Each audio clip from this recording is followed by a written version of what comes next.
সুপ্রিয় দর্শক, আমরা জানছি বাংলা ভিশনের নিয়মিত আয়োজন সংবাদ পর্যালোচনা ও বিশ্লেষণধর্মী অনুষ্ঠান নিউজ অ্যান্ড ভিউজে। আপনাদের সঙ্গে আছি আমি রিশান নাসরুল্লাহ। দর্শক, এই অনুষ্ঠানে আমরা গেল দিন উল্লেখযোগ্য সংবাদ সহ সমসাময়িক নানা বিষয়গুলো পর্যালোচনা করে থাকি। আর সেই পর্যালোচনায় সাধারণত আমাদের সঙ্গে দুজন অতিথি থাকেন। এই মুহূর্তে আমাদের সঙ্গে একজন অতিথি যুক্ত হয়েছেন, তিনি হলেন অ্যাডভোকেট সুব্রত চৌধুরী, প্রেসিডিয়াম সদস্য গণফোরাম, এবং আমরা আশা করছি আর কিছুক্ষণের মধ্যে আমাদের সঙ্গে যুক্ত হবেন doctor Asaduzzaman Ripon, vice chairman BNP. আমরা আলোচনা শুরু করব, তবে আলোচনা যাবার আগে আমি একটু গেল দিনের উল্লেখযোগ্য সংবাদগুলো জেনে নিই, তারপর আমি আলোচনা শুরু করছি। গেল দিনের উল্লেখযোগ্য সংবাদগুলোর মধ্যে রয়েছে, আগামী বিজয় দিবসের আগেই শেষ হবে জুলাই গণহত্যার বিচার, জানালেন আইন উপদেষ্টা। ন্যায় বিচারের আশ্বাস চিফ প্রসিকিউটর ও অ্যাটর্নি জেনারেলের। মানুষের ধারণা সরকার ইচ্ছা করে নির্বাচন বিলম্বিত করছে, মন্তব্য মির্জা ফখরুলের। ব্যাপক সংস্কার প্রয়োজন, অধৈর্য না হবার আহ্বান অবসরপ্রাপ্ত ব্রিগেডিয়ার শাখাওয়াত হোসেনের। শেখ হাসিনাকে ফিরিয়ে এনে বিচারের মুখোমুখি করার দাবি জুলাই আগস্ট অভ্যুত্থানে আহতদের। শহীদদের দলীয় পরিচয়ে ভাগ না করার আহ্বান জামায়াত আমিরের। রাজধানীতে বেপরোয়া ছিনতাইকারী আতঙ্কে মহানগরবাসী, দুর্বল আইন শৃঙ্খলা পরিস্থিতির সুযোগ নিচ্ছে অপরাধীর, অভিমত বিশ্লেষকদের। অপরাধ নিয়ন্ত্রণে পুলিশের কাছে ম্যাজিক নেই, মন্তব্য আইজিপির। গণ অভ্যুত্থানে পুলিশের ভূমিকা প্রশ্নবিদ্ধ ছিল, বললেন ডিএমপি কমিশনার। মোটা দাগে এই ছিল উল্লেখযোগ্য সংবাদ। আমি আলোচনা করব অ্যাডভোকেট সুব্রত চৌধুরী, আপনাকে দিয়ে শুরু করতে চাই। আমি একটু শেষ দিকে অপরাধ নিয়ন্ত্রণে যে বিষয়টি, সেটি শুনে পুলিশের আইজিপি বলেছেন যে অপরাধ নিয়ন্ত্রণে পুলিশের কাছে কোনো ম্যাজিক নেই।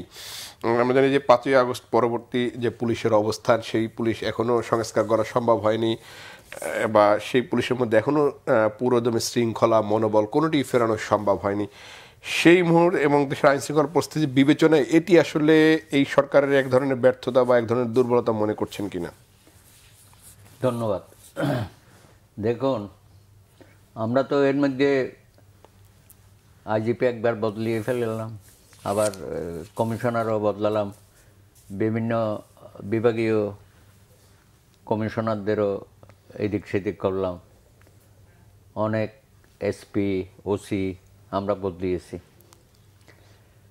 বিষয়টা হচ্ছে পুলিশের যে অস্থিরতা, এটা খুবই স্বাভাবিক ছিল, কারণ গত 15 বছরে যেসব আইনশৃঙ্খলা বাহিনী সদস্য নিয়োগপ্রাপ্ত হয়েছে তাদের অধিকাংশই ছিল রাজনৈতিক বিবেচনায়। শুধু তাই না, আমরা এটাও শুনেছি যে প্রত্যেকটা অ্যাপ্লিকান্ট আইনশৃঙ্খলা বাহিনীর, তাদের সবাইকে দলীয় সনদপত্র দিতে হতো। চিন্তা করতে পারেন, সরকারি চাকরি করবে সবাইকে যার যার এলাকা থেকে আওয়ামী লীগের প্যাডে তারা যে আওয়ামী লীগের সাথে সম্পৃক্ত বা তাদের পরিবার পরিজন আওয়ামী লীগের সাথে সম্পৃক্ত, এই ধরনের সনদপত্র দিয়ে সবাই চাকরি নিয়েছে। তার মধ্যে আবার গোপালগঞ্জ একটি জেলারই একদম সিংহভাগ সদস্য ছিল, চাকরি দেওয়া হয়েছে।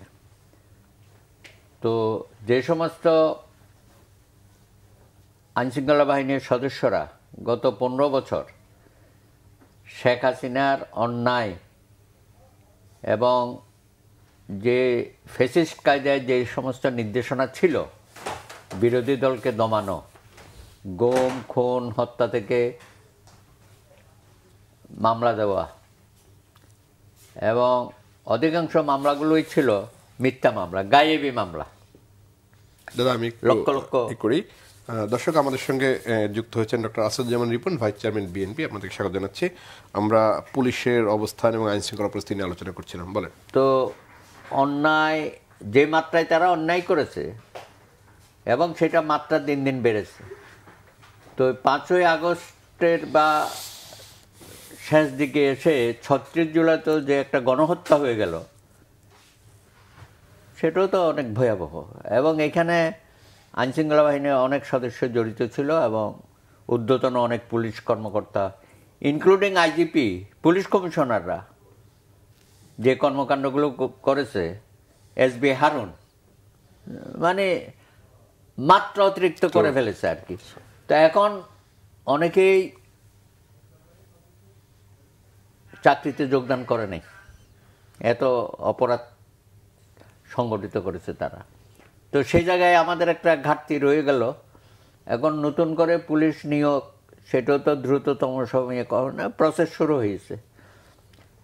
এখন যেহেতু আইনশৃঙ্খলার পুলিশদের উপরেই তো নির্ভর করতে হবে, বা আইনশৃঙ্খলার অন্যান্য যে সমস্ত বাহিনী আছে, তো সেখানে যখন একটা বিশৃঙ্খল পরিস্থিতি, স্বাভাবিকভাবে যারা অপরাধী বা কিশোর গ্যাং যেগুলো তৈরি হয়েছে, তারা নানান জায়গায় নানা রকম অপকর্মের সাথে যুক্ত হয়ে গেছে। এবং ঢাকা শহরে তো এটা বলাই হয়েছে যে তারা চিহ্নিত করেছে কিশোর গ্যাংদের, এবং তাদের দ্রুততম সময়ে তাদের আইনের আওতায় আনা হবে। এর মধ্যেও কিন্তু প্রতিনিয়ত ঘটনা ঘটে যাচ্ছে। তো আমি মনে করি যে এখন যারা দায়িত্ব নিয়েছেন, পুলিশের আইজিপি, তিনি অত্যন্ত মেধাবী একজন চৌকস কর্মকর্তা আমরা শুনেছি, এবং পুলিশ কমিশনারও। তো আশা করি এই নতুন নিয়োগ প্রাপ্ত যারা হয়েছে বা যারা প্রমোশন পেয়েছে, তাদের সমন্বয়ে সারা বাংলাদেশে খুব দ্রুততম সময়ে আইনশৃঙ্খলার উন্নতি হবে। কিন্তু সেখানে আমি মনে করি যিনি উপদেষ্টার দায়িত্বে আছেন স্বরাষ্ট্র মন্ত্রণালয়ে, তার একটা কিন্তু গুরুত্বপূর্ণ ভূমিকা থাকবে, এবং তার দিক নির্দেশনা এখানে খুবই প্রয়োজন। তা না হলে পুলিশের চোখ ফাঁকি দিয়ে আওয়ামী লীগের যে সমস্ত শীর্ষ নেতৃবৃন্দ ছিল, তারা কি করে বর্ডার ক্রস করে চলে যাচ্ছে। এবং আমি তো মনে করি এটা একটা আইনশৃঙ্খলা বাহিনীর চরম ব্যর্থতা। আমরা এটি নিয়ে আলোচনা করবো। জনাব আসিফ রিমন, আমি এই পুলিশের যে দুর্বল আইন শৃঙ্খলা পরিস্থিতির সুযোগ নিচ্ছে অপরাধীরা, এখানে দুটি বিষয়। একটা হচ্ছে যে গত 15 বছরে যেই রাজনীতিকরণ করা হয়েছিল পুলিশের মধ্যে, সেই জায়গাটির একটি ভূমিকা রয়েছে, এবং ফলে পুলিশ রিফর্মের জায়গাটিতে আসলে বেশ পিছিয়ে আছে এই অন্তর্বর্তী সরকার। এর ফলে একটি দুর্বল আইন শৃঙ্খলা পরিস্থিতি তৈরি হচ্ছে বলে আপনার মনে হচ্ছে কিনা? ধন্যবাদ আপনাকে। আমি বরাবরই যেটা বলছিলাম সেটা হচ্ছে যে আমাদের বাংলাদেশে মুক্তিযুদ্ধ উত্তর যতগুলো সরকার এসেছে, এমনকি অনির্বাচিত সরকার বলতে আমি গত 15-16 বছরে যে সরকার বা ফ্যাসিবাদী সরকারও কতদিন ধরেন, ফ্যাসিবাদী সরকার তো আসলে দুর্বল থাকে না, কারণ ফ্যাসিস্ট আচরণের কারণে তাদেরকে একটা শক্তিমত্তা প্রদর্শন করতে এবং জনগণকে দমন নিপীড়ন করার মধ্যে দিয়ে ক্ষমতায় টিকে থাকতে হয়। কিন্তু আমরা যে এই যে একটা ফ্যাসিস্ট সরকারকে আমরা হটালাম, এবং যেই প্রেক্ষিতে বর্তমান অন্তর্বর্তীকালীন সরকারটি ক্ষমতায় আছেন, যার পেছনে সমস্ত রাজনৈতিক দলগুলোর অকুণ্ঠ সমর্থন আছে। দেশের নাগরিক সমাজ বিগত সরকার আমলে আপনার অবাধ লুণ্ঠনের কারণে বাংলাদেশের অর্থনীতির যে 12টা বেজে গেছে, যার কারণে এখন তার একটা ইম্প্যাক্ট, একটা ঘটনা ঘটলেই সাথে সাথেই কিন্তু আপনার ইম্প্যাক্টটা হয় না। যেমন ধরুন সকালবেলা যখন সূর্যোদয় হয়, তো সূর্যোদয়ের যে আপনার কিরণ, এটা তো আপনার তাপমাত্রাটা জনগণের কাছে পৌঁছতে, মানুষের গায়ে পৌঁছতে একটু সময় নেয়। বেলা একটু বাড়তে থাকলে বাড়তে তখন আস্তে আস্তে সূর্য কিরণের মাত্রাটা, তাপটা বোঝা যায়। তো সরকার যে লুটপাটটা করে গেল, যে টাকাগুলো পাচার করে গেল, তার একটা ইম্প্যাক্ট আছে। সেই ইম্প্যাক্টের কারণেই কিন্তু বাংলাদেশের অর্থনীতির অবস্থা খুব বেহাল, তারাই করে গিয়েছে। এখন বাজার অবস্থা খুবই, কারণ মানুষের গায়ে এটা আঁচ পড়ছে, এটা সত্য। কিন্তু আইন শৃঙ্খলা পরিস্থিতির যে কথাটা বলবো, আমি বরাবর একটা কথা বলতাম, সেটা হচ্ছে যে বর্তমান অন্তর্বর্তীকালীন সরকার হচ্ছে বাংলাদেশের ইতিহাসের দুর্বলতম সরকার। দুর্বলতম সরকার এই কারণে তাদের অথরিটি তারা এস্টাবলিশ করতে পারেনি, অথচ পেছনে সমস্ত তার নির্বাচিত সরকার নন বটে, কিন্তু বাংলাদেশের জনগণের অকুণ্ঠ সমর্থন এই সরকারের পেছনে আছে, সমস্ত রাজনৈতিক দলগুলোর সমর্থন এই সরকারের পেছনে আছে, শ্রেণী পেশার মানুষের অকুণ্ঠ সমর্থন আছে। বোধ করি বাংলাদেশে এই ধরনের নিরঙ্কুশ সমর্থন নিয়ে আবার ইতিপূর্বে বাংলাদেশে কোনো সরকারও ছিল না, এটাও সত্য। ডিসপাইট দ্যাট এই সরকারটি অনেক দুর্বল। তার কারণ হচ্ছে যে আমাদের দেশে একটা ফাংশনাল একটা আপনার আইন শৃঙ্খলা বাহিনী বলতে মেইনলি যেটা আমরা বুঝি, সেটা হচ্ছে আপনার পুলিশ। এটা মার্কিন যুক্তরাষ্ট্র বলেন, যুক্তরাজ্যে বলেন, সমস্ত উন্নত দেশগুলোতে police plays a very important role পুলিশই পালন করে। যত অর্গানাইজড পুলিশ, যত ডিসিপ্লিন পুলিশ, যত ডিগনিফাইড পুলিশ যে রাষ্ট্রের থাকে, সেই রাষ্ট্র ততটা সভ্য, সেই রাষ্ট্র ততটা বেশি এফিকেসি শো করতে পারে আপনার ল এনফোর্সিং ইমপ্লিমেন্টেশনের। তো আমাদের দেশের পুলিশকে তো আমরা আসলে ডিগনিফাইড পুলিশে পরিণত করতে পারিনি, আমরা এটাকে একটা পলিটিসাইজড পুলিশ করেছি। আমাদের পুলিশ প্রশাসন নিঃসন্দেহে রাজনীতিকরণের চাপের চোটে, মানে চাপ বলতে একেবারে বলতে পারেন একটা ভ্যাবাচেকা চাপের মধ্যে পড়ে এটা একটা 12টা বেজে গেছে পুলিশ বাহিনীর। এবং এর ঊর্ধ্বতন কর্মকর্তারা এত লোভী হয়ে উঠেছিলেন, এত চরিত্রহীন হয়ে গিয়েছিলেন তারা, একেবারে ইন অল রেসপেক্ট, মানে মেনি অফ দেম, মানে চক্ষু লজ্জার কোনো বালাই ছিল না আপনার পুলিশের কিছু কর্মকর্তার, সেটা অনেক সিনিয়র বলেন এমনকি জুনিয়রও বলেন, ছিল না। তারা কোনো মানে বলতে একটা উন্নত দেশগুলো, পার্টিকুলার মার্কিন যুক্তরাষ্ট্রে আমি একটা শব্দ শুনতাম, হু কেয়ার্স। ওখানকার নাগরিকদের মধ্যে বিশেষ করে যারা খুব শিক্ষিত মানে নাগরিক না, তাদের মধ্যে একটা অ্যাটিটিউড ছিল, তারা দুটো শব্দ ইংরেজিতে ব্যবহার করতেন, হু কেয়ার্স। আসলে মানে অফকোর্স তো আপনাকে, আপনি কেয়ার করবেন না, এই সমাজে বসবাস করবেন, রাষ্ট্রে বসবাস করবেন, আপনাকে কেয়ার করতে হবে না? আপনি আমাকে কেয়ার করছেন না, আমি কি আপনাকে কেয়ার করছি না, এটা তো একটা সোশ্যাল রিলেশন, তাই না?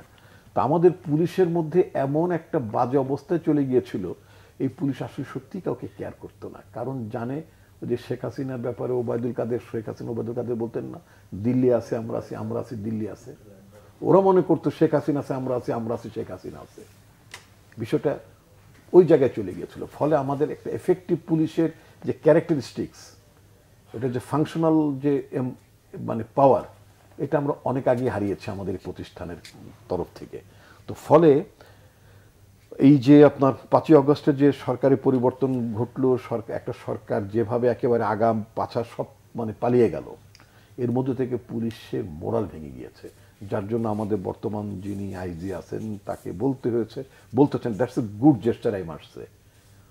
বর্তমান পুলিশের আইজি যিনি, তাকে এবং আরও কিছু সিনিয়র মেম্বার্স আছেন, তাদের গুড জেস্টারকে আমি রেসপেক্ট করি, এনকারেজ করি, সাধুবাদ জানাতে চাই। কারণ তারা বলেছেন যে আমাদের পুলিশ এত অন্যায় করেছিল, যে মানে এত বাড়াবাড়ি, এত অন্যায় করেছিল, তাদের এই অন্যায়ের জন্য আমরা ক্ষমা প্রার্থনা করছি। That's I must say that's very good gesture. আমি এই জায়গাটায় পুলিশ যে ক্ষমা প্রার্থনা করেছে, কিন্তু এই সরকার পরিচালনার বড় একটি অংশ হলো আমলাতন্ত্র। আপনার কাছে কি মনে হচ্ছে যে আমলাতন্ত্রের টানাপোড়েনের কারণে এই সরকার কিছুটা দুর্বল অবস্থায় আছে? আমি তো শুরুতেই বলেছি যে সরকার একটা দুর্বলতম সরকার। আমি সরকারকে বারবার বলছি, গত পরশু দিনও বলেছি, এর আগের দিনও বলেছি। এটার জন্য হয়তো সরকার কেউ নাখোশ হতে পারেন, কিন্তু আমি কিন্তু এটাও বলছি যে আমাদের সমর্থন ধন্য, তোমাকে আমরা সমর্থন দিচ্ছি, উইদাউট এনি কোশ্চেন তোমাকে আমরা সমর্থন দিয়ে যাচ্ছি, তারপর তুমি দাঁড়াতে পারছো না কেন? দাঁড়াতে না পারার ওয়ান অফ দ্য রিজন হচ্ছে যে composition of the advisory council.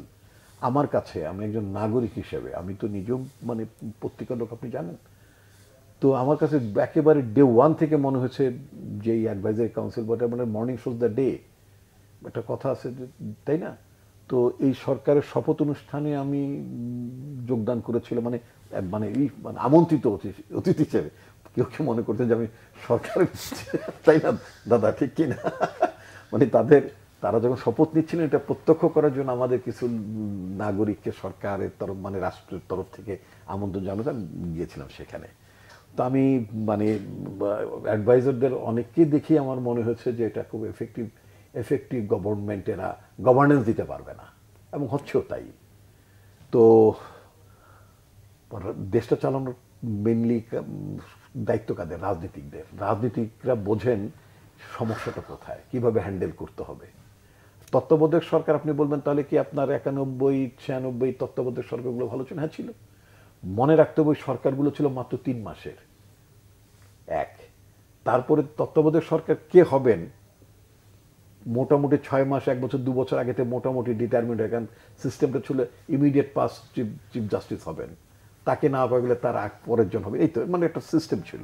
তো ফলে যিনি ইমিডিয়েট পাস চিফ জাস্টিস ছিলেন, he had ample opportunity to make a homework, তিনি হোমওয়ার্ক করতে পারতেন, তিনি বুঝতে পারতেন যে আমি কাকে কোন মন্ত্রণে দিলে চলবে, তিনি সেভাবে করতেন। কিন্তু এই সরকারটির যে গঠন হলো, একেবারে শুরুর দিন থেকে আমার মনে হয়েছে মানে সরকার প্রধান হিসেবে ইউনূস সাহেবের কোনো হোমওয়ার্ক ছিল না, অর্থাৎ ইউনূস সাহেব যে সরকার প্রধান হতে যাচ্ছেন সেটা ওনার মাথায় ছিল। হোমওয়ার্ক করার সুযোগ কি ছিল? মানে এর আগে যে পরিস্থিতি ছিল, এখনকার পরিস্থিতি একদমই তো ভিন্ন। ছিল না, এটা সত্য। কিন্তু 5 তারিখ থেকে 8 তারিখ পর্যন্ত 3 দিন তো সরকার ছিল না, এবং আমাদের সবারই চাওয়া মোটামুটি ইউনূস সাহেবের জন্যই ছিল এটা সত্য, ওনার হয়তো দেশে আসতে বিলম্ব হয়েছে, সেটাও সত্য।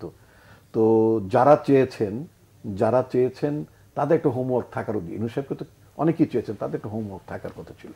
আমাদের দলের তরফ থেকে একটা, আপনার এই প্রসঙ্গে আমি একটু কথা বলে রাখতে চাই। কোনো মহল থেকে বলা হচ্ছে বিভিন্ন সময় যে একেবারে শুরু থেকে একটা ন্যাশনাল গভর্নমেন্ট অফ ইউনিটি, একটা ইউনিটি গভর্নমেন্ট মানে আপনার ক্রিয়েট করার প্ল্যান ছিল, এবং বিএনপিকে প্রস্তাব দেওয়া হয়েছিল সেই ইউনিটি গভর্নমেন্টে যোগদান করার বেলায় বিএনপি ডিক্লাইন করেছে, অর্থাৎ বিএনপি রাজি হয়নি বলে এরকম একটা গভর্নমেন্ট হতে হয়েছে। সুতরাং মানে ভাবটা হচ্ছে আজকে তো একটা এলোমেলো পরিস্থিতি, এলোমেলো পরিস্থিতির জন্য দায়টা বিএনপিরও, কারণ বিএনপির যোগদান করেনি। আমি আপনার মাধ্যমে আপনার দর্শকের উদ্দেশ্যে বলতে চাই, no, we did not receive any such kind of আপনার মানে proposal request from any quarter. কি দাদা ঠিক কিনা? আপনি তো আমাদের সাথেই তো আপনারা আছেন, এই ধরনের অ্যাপ্রোচ ছিল না। হ্যাঁ, যেটা ছিল কোনো অ্যাডভাইজারের বেলায় আমাদের এবং সমমনা দলগুলোর সাথে তারা পরামর্শ চেয়েছেন বা জানতে চেয়েছেন আমাদের আপত্তি আছে কি অনাপত্তি আছে, এরকম কোনো কারো ব্যাপারে, সেক্ষেত্রে আমরা আমাদের মতামত দিয়েছি বটে। কিন্তু ন্যাশনাল ইউনিটি গভর্নমেন্টের কোনো প্রস্তাবই কিন্তু আমাদের কাছে আসেনি। সেদিন হয়তো ন্যাশনাল ইউনিটি গভর্নমেন্ট হলে হয়তো অনেক ভালো হতো, তাহলে হয়তো সবার অংশগ্রহণ থাকতো, সবাই মিলেই দেশটাকে সংস্কার করা যেতে পারত। সংস্কারে মানে যেহেতু সংস্কারটি তো আলটিমেটলি বাস্তবায়ন করবেন রাজনীতিক এবং থ্রো পার্লামেন্ট, রেটিফাই হতে হবে পার্লামেন্টের মাধ্যমে। আপনি প্রেসিডেন্টকে দিয়ে যতই আপনি অর্ডিন্যান্স যতগুলি করেন না কেন, আলটিমেটলি এটা তো দাদা আইনের মানুষ, অনেক প্রাজ্ঞ আইনজীবী, উনি জানেন সংসদই সেটা রেটিফাই করবে, তাই না? তো এ ধরনের উদ্যোগ ছিল না। এখন যে একটা এলোমেলো পরিস্থিতি শব্দটা কোনো আলোচক বলেন, একটা এলোমেলো পরিস্থিতি সরকার করে ফেলেছেন। একজন কি একটা আপনার কি বলে, আপনার একটা ফেসবুকে দেখলাম, আপনার বলেছেন যে আমাদের দেশে একটা প্রচলিত কথা আছে না, লেজ গোবর, বলছে না যে গোবরে অনেকগুলো লেজ জড়িয়ে গেছে, মানে গোবরে অনেক লেজ জড়িয়ে গিয়েছে। তো বিষয়টা হচ্ছে যে আপনার এফেক্টিভ গভর্নমেন্ট লাগবে, এবং গভর্নমেন্ট যারা পরিচালনা করবেন তাদের দূরদৃষ্টি থাকতে হবে, তাদের কি কাজটা, করণীয়টা কি, টাস্ক টু বি ডান, এটা মাথায় থাকতে হবে। হ্যাঁ, সেই অনুযায়ী কাজ করতে হবে। এই ধরনের ডেলিভারি দেওয়ার মতো লোকের সংখ্যা আমার কাছে মনে হয়েছে যে এই বর্তমান অ্যাডভাইজারি কাউন্সিলে কম্পারেটিভলি কম আছে, এটা আমার মনে হয়েছে। আপনার প্রশাসনের কথাটা আমি কয়েক সেকেন্ডে শেষ করব। প্রশাসনের মধ্যে দুটো সংকট আছে। একটা হচ্ছে যে আপনার পতিত স্বৈরাচারের উচ্ছিষ্ট লোকজন এখানে আছে, উচ্ছিষ্ট ভোগীরা আছেন, তাদের পারপাস সার্ভ করার লোকজন আছেন, তারা প্রতি মুহূর্তে গভর্নমেন্টকে সাপোর্টেজ করতে চান, এটি একটি অংশ আছে, এটা টানা পড়েন বলবো না। আরেকটি অংশ আছে যারা বঞ্চিত প্রশাসনের সদস্য, মানে বঞ্চিত প্রশাসন না, প্রশাসনে বঞ্চিত, যারা পদোন্নতি বঞ্চিত যে সমস্ত কর্মকর্তা ছিলেন, তারা অনেকেই মানে পদোন্নতি মানে পেয়ে সচিবের জায়গায় বসেছেন। বাট একটা কথা মনে রাখতে হবে যে মেনি অফ দেম কিন্তু ওই যে বাদ বাকি জায়গাগুলোতে মানে এক্সারসাইজ করে, অভিজ্ঞতা সঞ্চয় করে তারা আসেননি, তাই না? তো ফলে এক ধরনের ওখানে একটা সংকট আছে, মানে আপনার গভর্নেন্স, ম্যানেজারাল ক্যাপাসিটি। অফকোর্স এই দুটো শব্দ তো অনেক গুরুত্বপূর্ণ। ব্যবস্থাপনা একটা গুরুত্বপূর্ণ ব্যাপার। তো ব্যবস্থাপনাটা কে দেখেন? অফকোর্স আপনার ব্যুরোক্রেসি দেখেন আমাদের দেশে, কারণ যেহেতু পলিটিশিয়ানদের ইনভলভমেন্ট এখানে নাই। তো এখানে গভর্নেন্সের মূল জায়গাটায় আছে, মানে দেয়ার জায়গাটায় আছেন ব্যুরোক্রেসি। এই ব্যুরোক্রেসির মধ্যে একটি অংশ চাচ্ছে, বড় অংশটি চাচ্ছে যে এই সরকার ডুবুক, এই সরকার বিপর্যয়ের মধ্যে পড়ুক, এই সরকার মানে একেবারে গোবরে লেজ লাগিয়ে ফেলুক, ইত্যাদি ইত্যাদি তারা চাচ্ছেন। এবং সচিবালয়ে যে ঘটনাটি ঘটলো, যে পুড়ে গেল, আমার কাছে যথেষ্ট শঙ্কার কারণ আছে। অ্যাজ এ সিটিজেন আমার কাছে মনে হয়েছে যে এটা কি করে সম্ভব। এটা তো একেবারেই আপনার একটা কেপিআই ভুক্ত, তাও প্রথম দিকের প্রতিষ্ঠান, সেখানে একটা কুকুর সাততলা উঠলো কি করে, যেখানে আমি ঢুকতে পারি না, মানে without having any pass. Recently তো পাসও বন্ধ করে দেওয়া হয়েছে, আমি যদ্দূর শুনেছি যে মানে এখন বাতিল হচ্ছে। ফাইন, এখন কথা হচ্ছে যে আপনি কুকুরের পাসটা কোথায় ছিল? কুকুর যে পাসটা কে দিল? কুকুর যে আপনার এই নিশ্চিদ্র নিরাপত্তার মধ্য দিয়ে কুকুর যে আপনার ঢুকে গেল সচিবালয়ে, যেটা ঢোকার কোনো কারণ, এটা তো কোনো পথ কুকুর না, যেটা আপনার স্ট্রে ডগস না যে আপনি রাস্তায় ঘুরছে ফিরছে, তা না। সচিবালয়ে ঢুকবে কি করে? ঢোকার তো কোনো কারণ নাই। এখন তো আরো ডিজিটালাইজ সিস্টেম হচ্ছে, আপনার মোবাইল নাম্বার দিয়ে এটা ঢুকতে হবে। কুকুরের তো মোবাইল নাম্বারও নাই, তো কুকুর ঢুকলো কি করে? আচ্ছা কুকুর ঢুকছে তো ঢুকছে, কুকুর 7 তলা পর্যন্ত উঠলো কি করে? দ্যাটস এ বিগ মিস্ট্রি, এবং we have to find it out. এটা আমাদেরকে বের করতে হবে এই রহস্যটা। তো দুর্নীতির, বিগত সরকার দুর্নীতিকে ধামাচাপা দেওয়ার একটা উদ্দেশ্য থাকতে পারে নিঃসন্দেহে। সরকারের মধ্যে একটা অস্থিরতা সৃষ্টি করার ধান্দা থাকতে পারে, কিছু লোকের মধ্যে একটা মানে আতঙ্ক সৃষ্টি করার ব্যাপার থাকতে পারে, যে সচিবালয় পর্যন্ত আগুন ধরাতে পেরেছে, না জানি এরপরে কোন জায়গায় ধরাবে। নানা ব্যাপার ট্যাপারগুলো আছে। সুতরাং এইসব ক্ষেত্রে সবচেয়ে যেটা দরকার ছিল সরকারের সক্ষমতা। এই সরকারের সক্ষমতার ঘাটতি আছে। সক্ষমতা, দাদা আপনার কাছে মনে হয় কিনা সক্ষমতার ঘাটতি আছে? আর যেহেতু একটু বলছিলেন যে শক্ত সামর্থ্য লোকের একটা প্রয়োজন, অর্থাৎ শক্তিশালী যেই কাঠামো হওয়া দরকার ছিল, না এটা কি আর বলার অপেক্ষা রাখে? সেটি আপনি যে সমস্ত উপদেষ্টা নিয়োগপ্রাপ্ত হয়েছেন তাদের কয়জনের কর্মকাণ্ড সম্পর্কে আমরা অবগত আছি? তেমন তো কেউ কথাও বলে না, 2-4 জন ছাড়া। তারপরে যাও বলে তা তো তার সাবজেক্টের বাইরে গিয়ে তারা কথা বলে। আপনি দেখেন উনি বলল যে 25শে ডিসেম্বরের মধ্যে হতে পারে, বড়জোর জানুয়ারি। তার মধ্যে আবার ওনার প্রেস সেক্রেটারি বলল যে না, 26শে জুন পর্যন্ত যেতে পারে। এই যে নির্বাচন নিয়ে ওনারা যে এক একজন এক এক কথা বলা শুরু করেছে এবং সংস্কারের কথা বলে এটাকে যে প্রলম্বিত করছে, তো তারা উপদেষ্টাদের মধ্যেও তো কোনো সমন্বয় নেই। তাদের বডি ল্যাঙ্গুয়েজে তো মনে হয় না তারা সবাই একসাথে আছে এবং সকলেই একনিষ্ঠভাবে কাজ করছে। আমার কাছে তো মনে হচ্ছে তারা অনেকেই ক্ষমতা ভোগ করার প্রবণতা দেখা যাচ্ছে। এই যে উপদেষ্টা একজন আছেন, উনি নাকি কম্বল বিলিয়ে করতে কয়েক লক্ষ টাকার হেলিকপ্টারের তেল খরচ করে আসছে। এইসব কি? এগুলো তো ফেসিস্টদের কায়দা কানুন। তো তাদের মধ্যে এটা ঢুকে গেল কেমনে 5 মাসের মধ্যে? আমাদের এই যে বৈষম্য বিরোধী আন্দোলনের মাস্টার মাইন্ডে। তারপরে অন্যান্য যাদের নিয়েছে তারা হয়তো ভালো এনজিও পরিচালনা করেছে, সেক্ষেত্রে হয়তো তাদের যথেষ্ট যোগ্যতা ছিল, কিন্তু একটা রাষ্ট্র পরিচালনায় আমাদের কাছে মনে হয়েছে যে প্রশাসনকে তারা এখনো কন্ট্রোল করতে পারে নাই। তা না হলে আপনি প্রশাসন সংস্কার কমিশনের রিপোর্ট এখনো বের হয় নাই। একটা বুদবুদের মতো একটা হয়তো বেরিয়ে গেছে, ডেপুটি সেক্রেটারির কীভাবে পদায়ন হবে বা কত % আসবে, সেটা নিয়ে টিউনো থেকে শুরু করে ডিসি এবং সিনিয়র সচিব সবাই ঢাকায় এবং 15-20 বছর আগে যারা রিটায়ার করেছে তারা সহ যারা পদোন্নতি বঞ্চিত, সামনে রেট্রোস্পেক্টিভ পদোন্নতি পাবে, বা যারা কন্ট্রাক্ট সার্ভিসে সিনিয়র সচিব হয়ে যাচ্ছে, সকলেই একাকার হয়ে গেছে বিএম মিলনায়তনে। এটা তো মহসিন খান আলমগীর করেছিল 96 সনে। তার রেস্ট তো আমাদের দিতে হচ্ছে বছরের পর বছর। তো এখন নতুন করে এই ইউনূস সাহেবের আমলে আবার এই ঘটনা ঘটলো, অস্বাভাবিক কর্মকাণ্ড। সুতরাং একটা সংস্কারের সামান্য একটু কিছু তারা প্রকাশ পেয়েছে, তাতেই একটা হুলস্থুল কাণ্ড, মানি না, মানব না। এখন অন্যান্য কমিশনের রিপোর্ট হলে সবাই তো তাই করবে। এই যে বিচার বিভাগ সম্পর্কে আপনি জানেন যে সেখানে উচ্চ আদালতে বিচারপতি নিয়োগ এবং জেলা জজ থেকে বিচারের একটা রেশিও হয়, আমরা বলি 3:1। তারা এটাকে বেশি চাচ্ছে। তো সেটা চাইতে গিয়ে তারা জুডিশিয়াল অ্যাসোসিয়েশন, জেলা জজদের একটা অ্যাসোসিয়েশন আছে, তারা একটা বিবৃতি দিয়ে বসে আছে। তো আপনি তো কোথাও কোনো রেস্ট আনতে পারছেন না। তো সব জায়গায় যদি এরকম হয়, ডিসিএসপিগুলো এবং ওসিগুলো ঠিকমতো কাজ করে কিনা সেগুলো কন্ট্রোল করবেন না। হোম মিনিস্টার সাহেব কী করেন বসে বসে? ওনার বক্তব্য তো এত মানে জনগণের মধ্যে খুব একটা আশার সঞ্চার করে না। উনি কেমনে বলেন যে ওবায়দুল কাদের কোথায় আছে, জানলে তারে ধরে ফেলতাম, হাসান মাহমুদ কীভাবে গেল ওনারা জানেন না? এগুলো বললে হবে? এগুলোর দায়িত্ব নিতে হবে না? তারপরে অনেকেও তো এখনো পর্যন্ত গ্রেপ্তারের বাইরে রয়ে গেছে এবং তারা এখানে দেশে থেকেও তো ষড়যন্ত্র করছে কীভাবে এই সরকারকে এর মধ্যে অস্বস্তির মধ্যে ফেলে দেবে। আর বিদেশ থেকে তো উনি ওখানে বসে তো করতেছে নাই। তো সুতরাং সব কিছু মিলিয়ে সরকারকে আমরা চেয়েছিলাম যে আরও একটু কঠোরভাবে তার অবস্থানটা দৃশ্যমান হবে। আর বিশেষত আইনশৃঙ্খলা পরিস্থিতিটা অবশ্যই তাকে মোকাবেলা করতে হবে দ্রুততম সময়ে, আর হচ্ছে বাজার নিয়ন্ত্রণ। এটা তো টোটালি ফেল করে যাচ্ছে।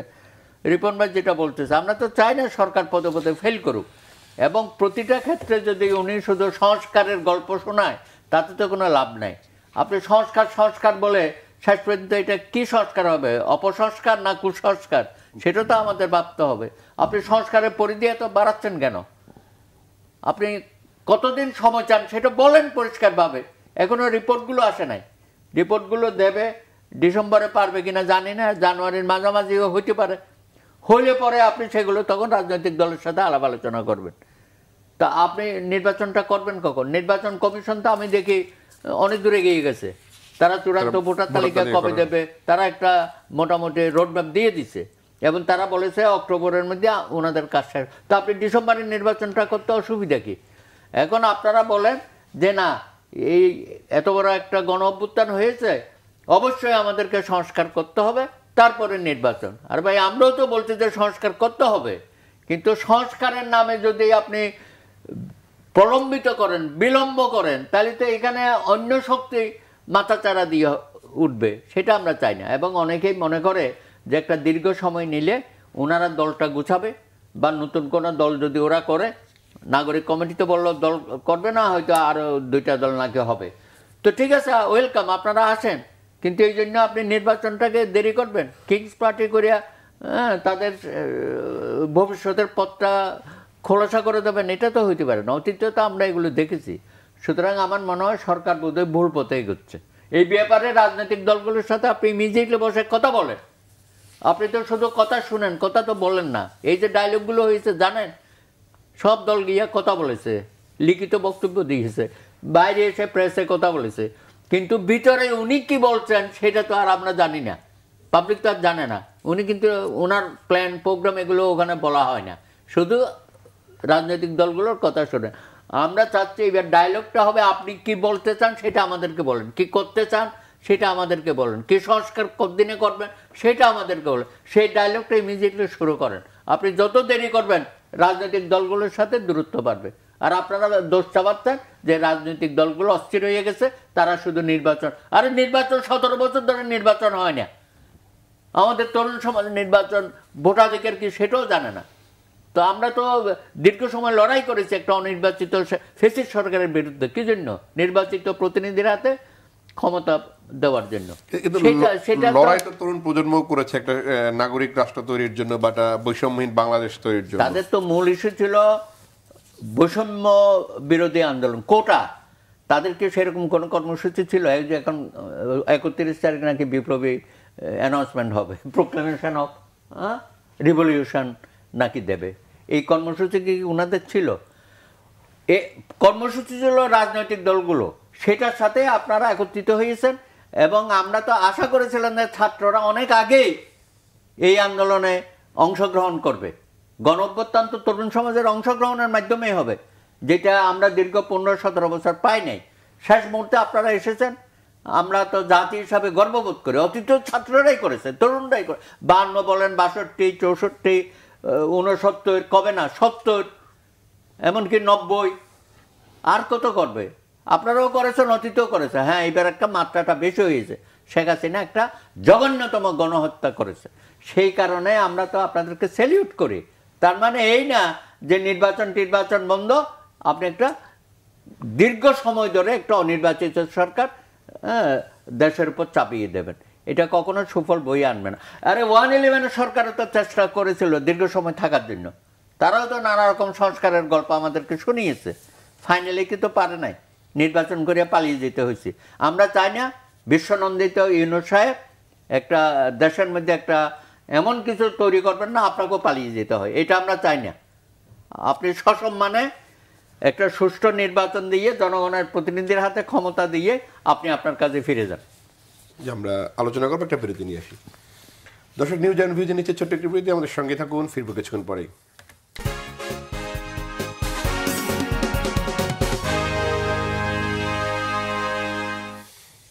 দর্শক, বিরতি পর আবারও সঙ্গে যাচ্ছি নিউজ অ্যান্ড ভিউজে।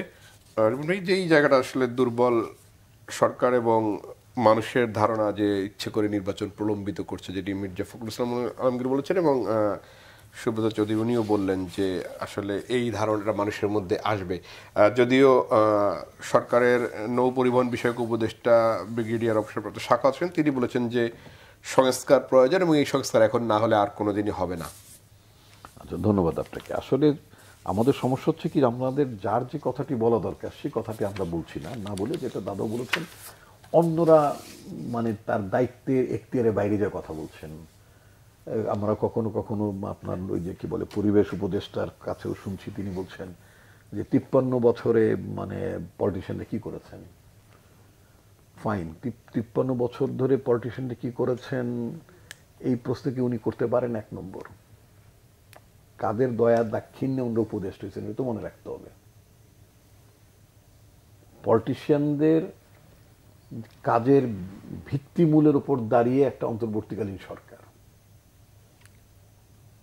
তাই না? তো সুতরাং পলিটিক্যাল পার্টির লিডাররা কি করেছেন সেটা চ্যালেঞ্জ দেওয়ার মতন অবস্থায় উপদেষ্টাদের থাকার কথা না, উচিত না।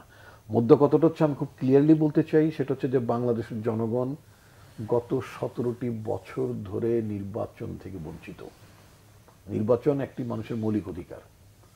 দেশের জনগণ, ওই যে ট্রাম্প মার্কিন যুক্তরাষ্ট্রের প্রেসিডেন্ট হয়েছেন, পারমাণবিক বোমের টিপ মারার চাবিটা তার কাছে, ওখানকার কোন জেনারেলের কাছে না।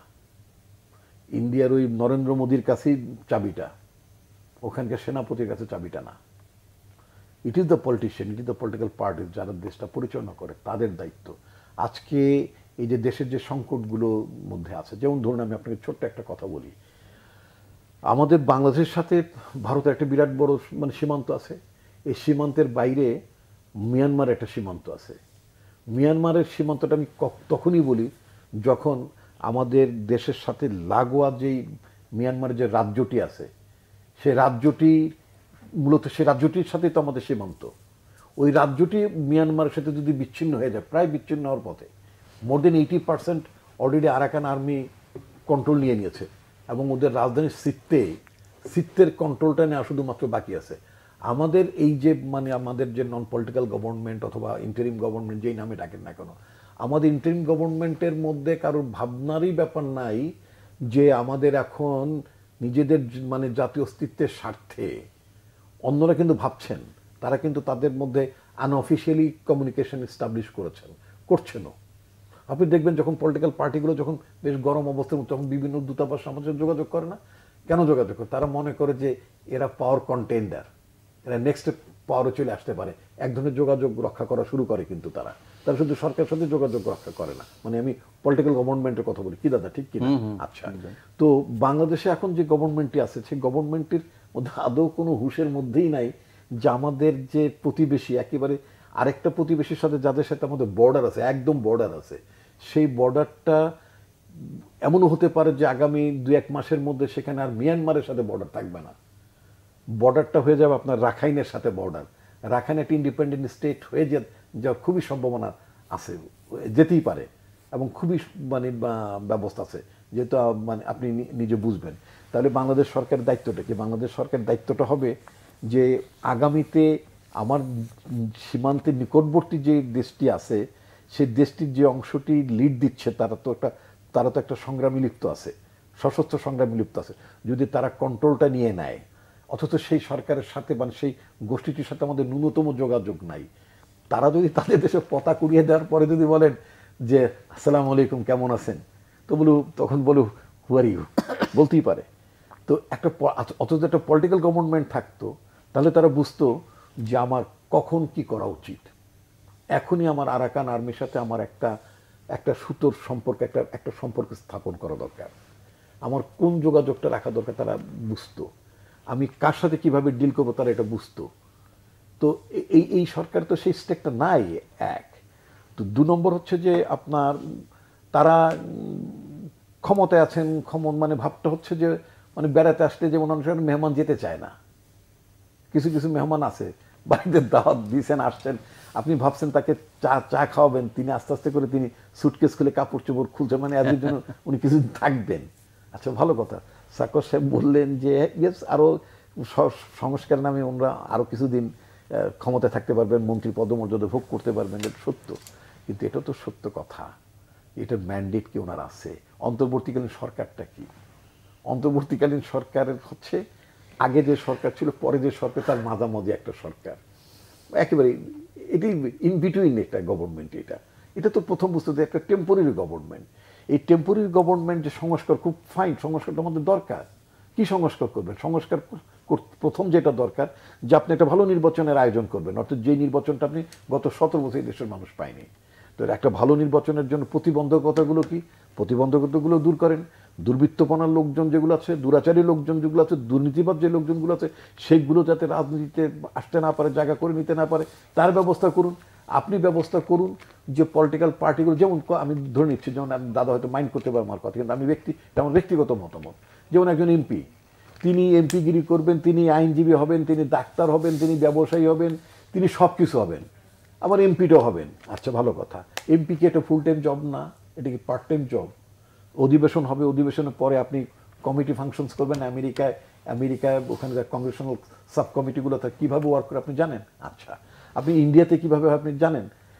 আমাদের দেশে কি হচ্ছে, এমপিটা একটা পার্ট টাইম জব, সন্ধ্যার পর একটা অধিবেশন হয়, সারাদিন ক্লান্ত থাকে, নিজেদের ব্যবসা বাণিজ্য পরিচালনা করে, সম্পদের পাহাড় করে, আইনজীবীরা বড় বড় কেস থেকে, তখন এমপি সাহেব তো উনি দাঁড়ালি বিচার মানে রায় ঠাই দিয়ে দেয়, একটা ভাবসা বসে না, যেমন ফজলের নূর তাপস দাঁড়াইতো আর ফাটাফাট জামিন নিয়ে দিত। এইসব কারণে অনেকেই ডাক্তার সাহেবরা সারাদিন মানে ডাক্তারি করবে, সন্ধ্যার সময় একটু কোনোদিন গেলে গেল, না গেলে না গেল। ব্যবসায়ীরা সপ্তাহে একদিন গেলে গেল, না গেলে না গেল, কিন্তু ভিজিটিং কার্ডটা দিয়ে এনবিআর যাওয়া, এখানে তদবির টদবির দাদা করবে, ব্যবসা করবে। আপনি এই জায়গাটা শুনতে হবে। আপনার সংস্কারটা একটু আমাকে, আপনি একটু ভেরি ভাইটাল কোশ্চেন, টু হুম ইট মে কনসার্ন।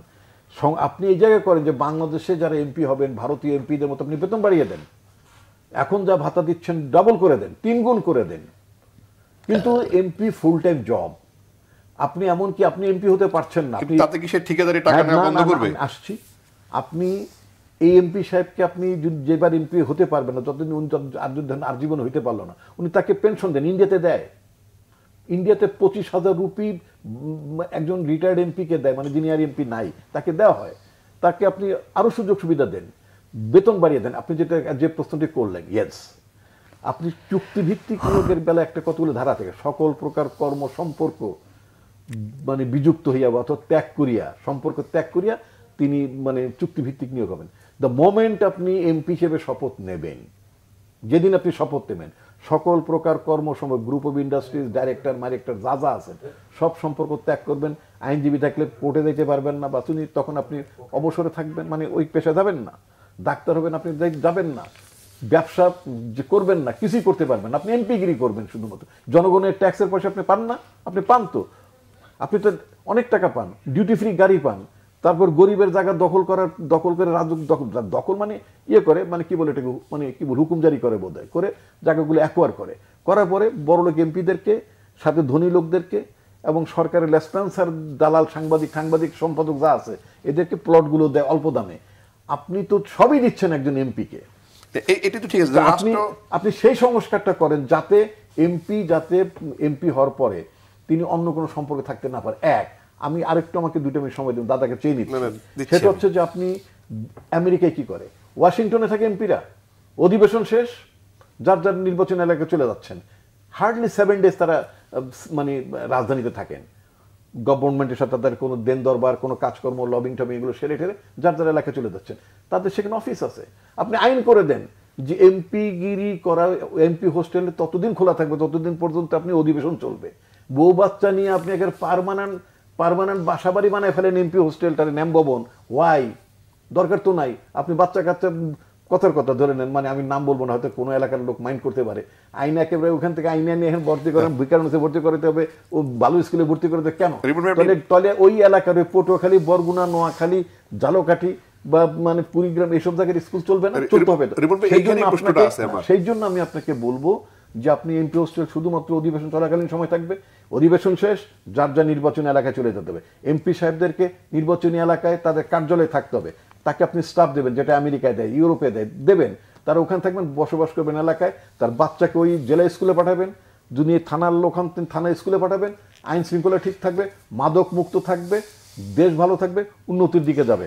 ওই শুক্রবারের চেয়ারম্যান আছে, এইখানে একটা প্রশ্ন করতে চাই, সেটি হচ্ছে যে এটি রাষ্ট্রনায়ক সংস্কার করলো, কিন্তু এটি তো রাজনৈতিক দলে দায়িত্ব নিতে পারে, তার এমপির ভূমিকাটা কি হবে।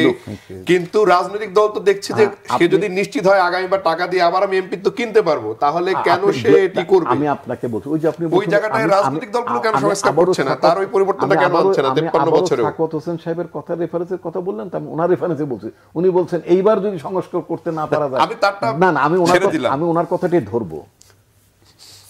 উনি বলেছেন যে এইবার যদি সংস্কার করা না যায় তাহলে আর করা যাবে না, বলছে। ফাইন, তাহলে এইবারে এই কাজটা করে দেন যে এমপি কে এলাকায় চলে যেতে হবে, তাকে বউ বাচ্চা নিয়ে এলাকায় থাকতে হবে, অফিস করতে হবে নিজের এলাকায়, ঢাকায় অধিবেশন যে কদিন চলবে ন্যাম হোস্টেল ততদিন খোলা থাকবে, মানে তার চেয়ে 10 দিন বাড়াই দিতে পারেন, তারপরে ক্লোজ হয়ে যাবে, বাতি বুতি সব বন্ধ। আচ্ছা, আপনি যখন তার কমিটি ফাংশন হবে সেগুলো কাজগুলো করবে, ইত্যাদি ইত্যাদি। এই রিফর্মগুলো আপনি করেন, আপনি কি যে করবেন সেটি না, আপনি কি সংস্কার করবেন এটাই তো আপনি ধারণা দিচ্ছেন না। এখন আপনি বলছেন কি যে আপনি কি বলছেন, তখন আপনি আবার যুক্তি দেবেন বা রিপোর্ট এখন আসে নাই। ফাইন, রিপোর্ট আসবে 31শে ডিসেম্বর, মানে জানুয়ারির মধ্যে রিপোর্ট আসবে। রিপোর্ট আসার পরে আলটিমেটলি কনসাল্ট কার সাথে করবেন? পলিটিক্যাল পার্টিগুলোর সাথে কনসাল্ট করবেন। ঐক্যমত, গতকালকে একটা চমৎকার সেমিনার হয়েছে, মানে একটা আলোচনা হয়েছে, অনেক ভালো ভালো কথাবার্তা এসেছে। আমি ইউনূস সাহেবের কথা মানে যদি বলি, সে কথাটা অত্যন্ত সত্য কথা বলেছেন। উনি বলেছেন যে আপনার সংস্কারের জন্য ঐক্য লাগবে, ঐক্যের জন্য সংস্কার লাগবে, নির্বাচনের জন্য ঐক্যমত। উনি 3টা প্রশ্ন তুলেছেন, 3টি প্রশ্নের সাথে আমি একমত। কিন্তু তার চেয়ে বড় যে কথাটা হচ্ছে সেটা হচ্ছে যে আপনি যে সংস্কারগুলো করবেন সেই সংস্কারের জন্য তো একটা ঐকমত্য লাগবে, তাই না? এই ঐকমত্য যদি আপনি প্রতিষ্ঠা করতে না পারেন, এক গাদা প্রস্তাব দিলেন, আপনার প্রস্তাবগুলো কার্যকর হলো না, লাভটা কি হবে? আমি দাদা আপনার কাছে যাচ্ছি, আমি শেষ দিকে আছি। রাষ্ট্র সংস্কার হলো, রাজনৈতিক সংস্কার হলো না, কারণ যত সংকট সেটির মূলত আসলে রাজনীতিবিদরাই শেষ মুহূর্তে তৈরি করেন। সাধারণ মানুষ কিংবা অন্তর্বর্তী সরকার কেউ তো সংকটটি তৈরি করেন। এই যে এত বছরের যে ফেসিবাদ, সেটিও তো রাজনৈতিক দলেরই তৈরি করা। সংস্কার হয় নাই, কে বললো? কতটুকু হয়েছে? 53 বছরে কি রাজনৈতিক দলগুলো সংস্কার করে নাই নিজেদের মধ্যে? কতটা? হাসিনা এসে না সবকিছু চুরমার করে দিয়েছে, না হলে তো একটা ভালো পথে আমরা যাচ্ছিলাম। যেহেতু জনগণ তার প্রতিনিধি নির্বাচনের সুযোগটা পাচ্ছিল না, এই জন্যই আমরা পিছিয়ে পড়েছি। এই যে দেখেন, বিএনপি সহ আমরা যে যুগপৎ আন্দোলন করলাম, ওনারাও তো 2030 দিয়েছে, ভীষণ দিয়েছে না বেগম খালেদা জিয়া। তারপরে আমরা যখন যুগপৎ আন্দোলন শুরু করলাম, আমরাও তো 31 দফা দিয়েছি। আপনি 31 দফাটা পড়েন না, ওখানে তো সবটাই আছে, রাষ্ট্র সংস্কার থেকে শুরু করে সব কিছু এটার মধ্যে পাওয়া যাবে। দরকার হলে এটাকে আমরা আরও ডেভেলপ করি, বা অন্যদের যদি সাজেশন থাকে এইটা নিয়ে তোনারা এখন যাচ্ছে, গ্রামে গঞ্জে যাচ্ছে, তৃণমূলে যাচ্ছে, এখানে প্রশিক্ষণ দেওয়া হচ্ছে আমাদের কর্মীদেরকে বোঝাতে চাচ্ছি আমরা কি করতে। এবং আপনি বিএনপির এখন যে সাংগঠনিক রূপরেখা এবং যারা বিভিন্ন ধরনের অপকর্মের সাথে যুক্ত হচ্ছে তাদের বিরুদ্ধে ব্যবস্থা নিচ্ছে না। প্রায় তো আমি দেখি শয়ে শয়ে পদবিচ্যুতি হচ্ছে, তারপরে তাদেরকে পদ থেকে সরিয়ে দেওয়া হচ্ছে, ইত্যাদি ইত্যাদি। সুতরাং একেবারে যে কিছুই করছি না তা তো না। আর রাজনৈতিক দলগুলো তো বলছে যে ভাই, রাষ্ট্র সংস্কারের পুরো বিষয়টা আপনি কেন আপনার ঘাড়ে নিচ্ছেন? এটা তো আপনার কাজ না, এটা রাজনৈতিক দল, রাজনৈতিক সরকার করবে। আপনি অনেক কিছুই করবেন, হয়তো রাজনৈতিক দলগুলো যখন পার্লামেন্টে যাবে আপনারটা তো নাও মানতে পারে। সুতরাং তাদের সাথে বসে আপনি কদ্দূর করতে পারবেন, আপনার সীমা যদি আপনি লঙ্ঘন করেন, এটা তো কোনো সুফল বই আনবে না, অতীতেও হয় নাই। সুতরাং তাদেরকে কনফিডেন্সে নিয়ে আপনাকে রাষ্ট্র সংস্কার কদ্দূর করবেন, কোন কোন সেক্টরে করবেন, সেটা খোলামেলা আলাপ করেন এবং তাদের কনসেন্টটা নেন। আপনি এর বাইরে গেলে কিন্তু আপনি তো ভ্যালিডিটি পাবেন না। পার্লামেন্টে তো ভ্যালিডেশন দেবে, তাই না, এই সরকারের যত ভালো কাজগুলো। তো আপনি যদি সেটা তাদের কনফিডেন্সে নিয়ে না, কোনো কোনো রাজনৈতিক দল আমি দেখতেছি এইখানে নিজেদের মধ্যে একটা অনৈক্যের সুর কিন্তু বেজে উঠছে। সরকার কি এটাই চাচ্ছে? সরকার কি এটাই চাচ্ছে? যেমন জামাতে ইসলামী বলছে যে জামাত এবং সেনাবাহিনী ছাড়া দেশপ্রেমিক কোনো, এগুলো তো ফ্যাসিস্ট হাসিনার কথা, যে আওয়ামী লীগের মধ্যে উনি ছাড়া কাউকে বিশ্বাস করা যায় না, উনি ছাড়া বাংলাদেশে আর কোনো দেশপ্রেমিক নাই। তো এগুলো তো জামাতের আমির সাহেব বলা শুরু করে দিয়েছে। আমি বলছি যে যত দিন যাবে দেখবেন যে আমাদের মধ্যে দূরত্বটা বাড়বে। আর বৈষম্য বিরোধী ছাত্র আন্দোলন, তরুণ সমাজ, তাদের যে এখন আচার আচরণ, ভবিষ্যতে তো আরও এগুলো মানে ভয়াবহ রূপ ধারণ করবে। তাদের যে বক্তব্য এবং রাজনৈতিক দলগুলোর প্রতি তাদের যে কথাবার্তা আমরা শুনতেছি, এগুলো তো ইমিডিয়েটলি বন্ধ হওয়া দরকার। কেন এটি তৈরি হলো যে আন্দোলনের পরে একত্রিত এক ধরনের ঐক্য তৈরি হওয়ার কথা ছিল রাজনৈতিক দল, ছাত্র সমাজ এবং সাধারণ মানুষের মধ্যে, সেটি যায় কেন এই ধরনের তিক্ততা বা কেন এই ধরনের অনৈক্য দেখছি? ওদের কেউ কেউ দারুণ অ্যাম্বিশাস হয়ে গেছে। হ্যাঁ, কিছু তো উপদেষ্টার দায়িত্ব পেয়েছে, আবার দপ্তরবিহীন উপদেষ্টাও আছে, আবার শুনতেছি তাদের কেউ কেউ নাকি বিভিন্ন সচিবালয়ের দপ্তরে বসে থাকে, নানা রকম তাই তদবির করতেছে। এগুলো তো খুবই খারাপ লক্ষণ আর কি। তাদের যে অবস্থানটা সৃষ্টি হয়েছে, যে জাতি তাদেরকে নিয়ে আমরা গর্ববোধ করছি, সেটা তো অচিরেই বিনষ্ট করে ফেলবে তারা, এবং তাদেরকে বোঝানোরও কেউ নাই। আশ্চর্য ব্যাপার। তারা তো আমাদের সাথে সম্পর্ক রাখবে, তারা তো এখন আলাদা মানে পৃথকভাবে একটা পথরেখা তৈরি করে ফেলতেছে আর কি। এই যে আগামী নাকি শহীদ মিনারে বিশাল একটা সমাবেশ করে কিছু একটা ঘটাতে যাচ্ছে, তো এগুলো দিন শেষে তো ভালো হবে না। তো আমার তো ওই জন্য বলতে আমি অশনি সংকেত দেখতে পাচ্ছি। এটা যদি প্রফেসর ইউনূস বুঝতে না পারেন, তাহলে আমাদের জন্য, জাতির জন্য সামনে আরও দুঃখ আছে। আমি সেই মানে পথ হারানোর কথা যেটা বলে না, আমি চাই না ইউনূস সাহেব পথ হারাক। হ্যাঁ, উনি যেন সঠিক পথেই চলুক এবং নির্বাচনের পথরেখাটা উনি খুব দ্রুততম সময়ে দিয়ে দিক। নির্বাচনী পথরেখার সাথে আরেকটি বিষয় জড়িত রয়েছে, রিপন ভাই যদি সেটি বলেন, যে ফ্যাসিস্ট সরকারের বিচার এবং সেটি করার জন্য আন্তর্জাতিক অপরাধ আদালত, এবং সেটি বলেছে যে আগামী বিজয় দিবসের আগেই জুলাই গণহত্যার বিচার হবে। আইন উপদেষ্টা জানিয়েছেন, যে ডায়ালগটি চলছে না রাজধানীতে, সেটি তিনি জানিয়েছেন জুলাই গণহত্যার বিচার আগামী বিজয় দিবসের আগেই শেষ করবে। আপনার কাছে কি মনে হয় যে গতি বা যে ধরনের অবস্থান আছে, তাতে আসলে এটি আসলে আগামী ডিসেম্বরের মধ্যে শেষ করার সুযোগ আছে কিনা? এর মধ্যে নির্বাচন হয়ে গেলে পরবর্তী রাজনৈতিক দলও তো সেই দায়টা নিতে হবে। না, দায়িত্ব মানে দায়িত্বটি নিতে হবে আর কি। দায়িত্ব নেবে না কেন? আপনার বাংলাদেশে তো একটা আপনার ব্যাপক মাত্রার আপনার গণহত্যা ঘটেছে, এটা তো কোনো সন্দেহ নেই। ব্যাপক মাত্রায় আপনার মানবাধিকার লঙ্ঘন হয়েছে, এটা তো মিথ্যা না। এখানে তো প্রায় ১৫০০-এর মতো মানুষ প্রাণ দিয়েছে, ১৩৪ জনের মতো শিশুর প্রাণ গিয়েছে, ১১ জন নারীর প্রাণ গিয়েছে। ছাত্রদের বাইরে, ঢাকা বিশ্ববিদ্যালয়ের ছাত্র আমি ছিলাম, ঢাকা বিশ্ববিদ্যালয়ের কোনো ছাত্র ফরচুনেটলি কেউ এখন মানে শাহাদাত বরণ করেননি, মারা যাননি। বাট অনেক প্রাইভেট ইউনিভার্সিটির ছাত্র মারা গিয়েছেন, রংপুরের মানে আপনার পাবলিক বিশ্ববিদ্যালয়ের ছাত্র মারা গেছেন, এবং রিক্সাওয়ালা মারা গেছেন। ওই যে সাবিনা ইয়াসমিন একটা গান আছে না, হয়তো ইতিহাসে তোমাদের নাম লেখা হবে না। এই ইতিহাসে নাম লেখা হবে না, এরকম অসংখ্য সাধারণ মানুষ, অসংখ্য সাধারণ নারী, অসংখ্য শ্রমিক, রিক্সাওয়ালা, দিনমজুর জীবন দিয়েছেন, যাদের নাম, তারা হয়তো কোনো বৈষম্যের ব্যানারে ছিলেন না, কিন্তু তারা এই যে জনগণের মধ্য দিয়ে যে গণঅভ্যুত্থানটি সংগঠিত হলো, সেই মহান গণঅভ্যুত্থান সংগঠনের পেছনে তাদের দুর্দান্ত ভূমিকা ছিল। আমি এই কথাটি আপনাকে মানে শেষ করতে চাই, যে যদি আইন উপদেষ্টা যেটা বলেছেন তার বক্তব্যের প্রতি আমি আস্থা রাখতে চাই। আশা করব ওই সময়সীমার মধ্যেই যেন সবকিছু নিষ্পন্ন হয়। জি, আলোচনা শোনার জন্য ডক্টর আসাদুজ্জামান রিপন এবং অ্যাডভোকেট সুব্রত চৌধুরী, আপনার দুজনকে অসংখ্য ধন্যবাদ। দর্শক, নিউজ অ্যান্ড ভিউজ থেকে আজকের মতো বিদায় নিচ্ছি। ভালো থাকবেন, সুস্থ থাকবেন, শুভরাত্রি।